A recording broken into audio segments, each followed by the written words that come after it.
ZIMSEC Remarking Step-by-Step Guide for 2026. Hello everyone, welcome back to the channel. I'm Anna and I'm so happy you're here. I know many of you just got your ZIMSEC results. If you're feeling a bit disappointed or confused today, take a deep breath.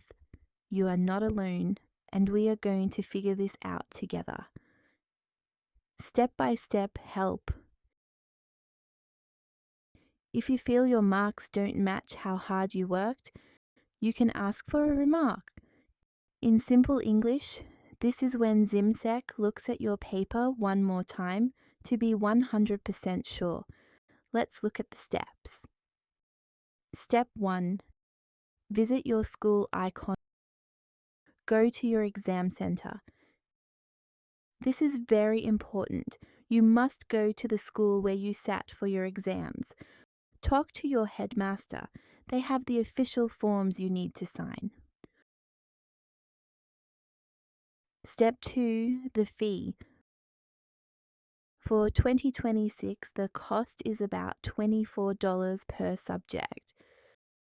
I know this is a lot of money, so talk to your parents and your teachers first to see if a remark is the best choice for you.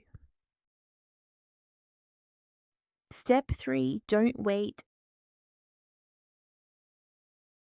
Be fast. You usually only have about 2 weeks after the results come out to apply. Don't wait until it's too late. Before I go, I want to tell you something important. A grade is just a letter on a piece of paper. It does not define how smart you are or how bright your future will be. Whether you choose to remark, rewrite, or move forward, you have so much potential. Stay positive, keep learning, and I'll see you in the next video. You've got this.